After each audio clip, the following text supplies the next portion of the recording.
Are you a perfectionist? If you Google perfectionism and writers, you'd think that you just found a new deadly disease.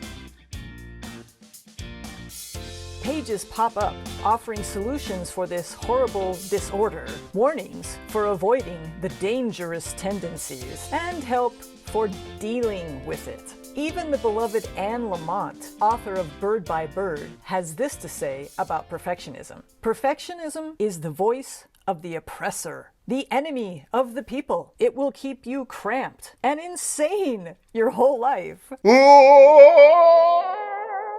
But that sounds pretty serious. If you're a perfectionist, it might sound pretty frightening. Is it really that bad? What if you're a writer who happens to be a perfectionist? Are you doomed to failure before you even start? I'll tell you in this video. Hi, I'm Colleen M. Story, and this is Writing and Wellness. Why are we picking on poor perfectionists? I wonder this myself because, for the most part, I would consider myself a perfectionist. The thing is that we all have a variety of character traits, and any one of them can have good things and bad things about it. Perfectionism is no different. It is not all bad, and of course it's not all good. We need to learn, those of us who are perfectionists, how to see both sides of it so that we can manage the bad and elevate the good. The truth is, if you are a perfectionist, you probably can't change that. It's part of your personality. And according to research, that part of your personality cannot be eradicated. You can't completely get rid of it. You can certainly learn to work with it or to modify it, but it's never going to go away. You're never going to be someone who doesn't care about the projects you do being well done. There are a lot of perfectionists out there that are extremely successful. In fact, perfectionists have some characteristics that make it even more likely that they will succeed. The first thing, and probably the best thing if you are a perfectionist writer, is that perfectionists are always working to make their stories better. You're going to be the person who is going to make sure that every detail is right, that the wording flows the way you want it to, that the characterization is deep and rich and the characters are unique, and then you're not going to shy away from doing the hard work to get your story as good as you can. So that is a really good trait to have as a writer. The second good thing about being a perfectionist is you're not going to let things fall through the cracks. You're going to make sure everything is done right. You're not going to fall down on the job anywhere. By the time you put your story out there, or other projects that you do, it's usually something that you can be proud of, that other people are going to admire. You're not going to publish something that people are going to find a bunch of mistakes in. That's not who you are. Whatever you put out there on the market is likely to be something that you can be proud of and that other people are going to feel is well done.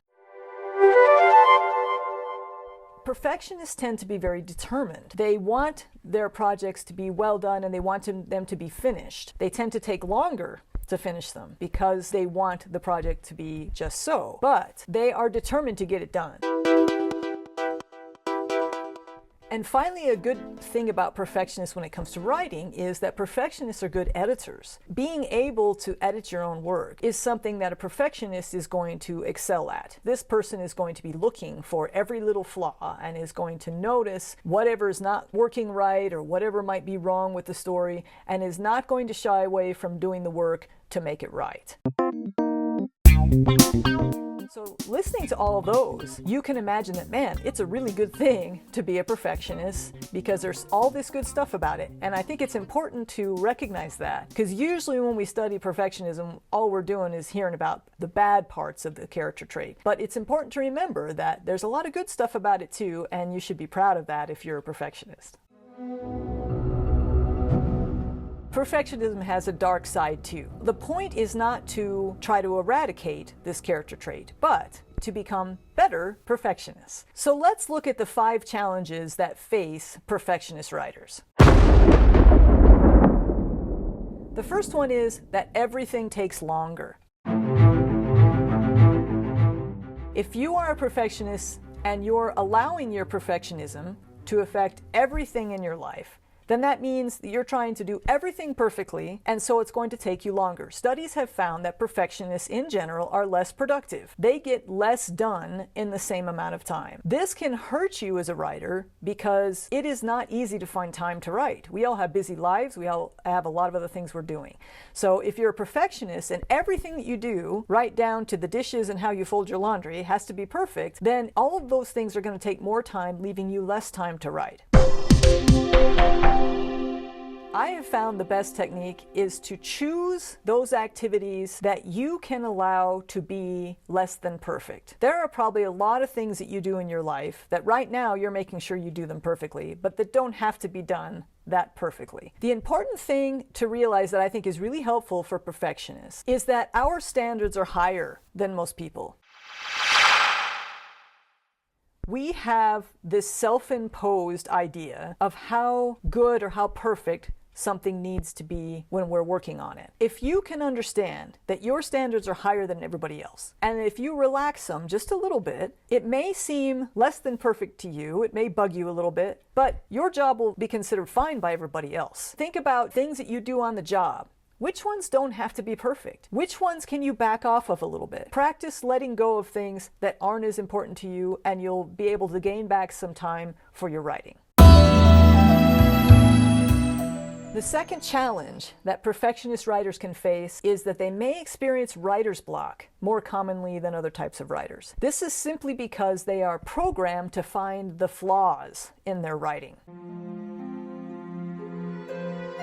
So when they go back and look at it, they're, oh, this is wrong and this is wrong and something else is wrong. And focusing on all these issues and problems can cause you to feel blocked on your story. If you are finding that to be the case, that you often struggle from writer's block, or that you're spending way too long on one chapter because you're seeing all these things wrong with it and it stalls you from going on and finishing the story, then you want to adjust this part of the trait. How do you do that? You focus more on what's right. What's going well? What's going right with your story? Find a way to get back into that playful mode where you're enjoying your writing and letting the flaws be and just enjoying the story and going along with it, and that should help you avoid or get out of writer's block. But perfectionist writers can find this even more difficult because we tend to work so hard on the writing. We tend to get it as close to perfect as we possibly can. We have this mistaken belief when we hand it over to beta readers or editors or agents that everything is good. We've fixed all the mistakes, we took care of all the flaws, so everything should be good. We should not have a lot of criticism coming back to us. Then when we do get that criticism, oh my gosh, we can just feel like, what did I do wrong? We can end up really getting down from critique, when in reality, we should just look at those as opportunities to improve the story. Don't expect yourself to be able to find every flaw, every problem in your story. That is too much to expect of anyone. Be willing to have something be wrong with the story. Be willing to have something need improvement. There's nothing wrong with that. Every writer goes through it. Be open to feedback and be brave enough to submit your work for critiques.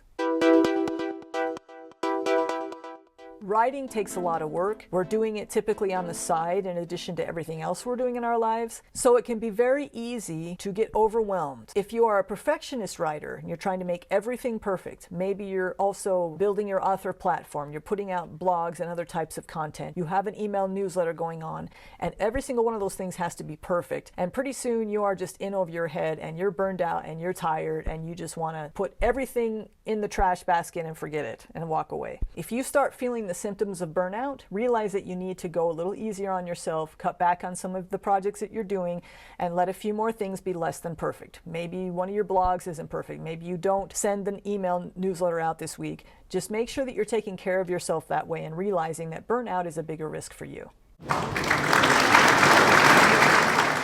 We have these high standards like I spoke about before. So you may get a notice in the email that you were third place in a national book awards contest. At first think, oh, that's great. And the next thought is, well, I wonder why I wasn't first. If you're a perfectionist, it's always that very top achievement that you're going for. Anything less than that can feel like it is not enough. This is really dangerous. Instead of celebrating that third place and realizing how far you've come to get there, you can use that instance to actually beat yourself up. So if you notice those thoughts in yourself, well, I should have had first place or similar, whatever the situation might be. No, tell yourself, no, hold on, you did really great. You need to go celebrate. Pat yourself on the back.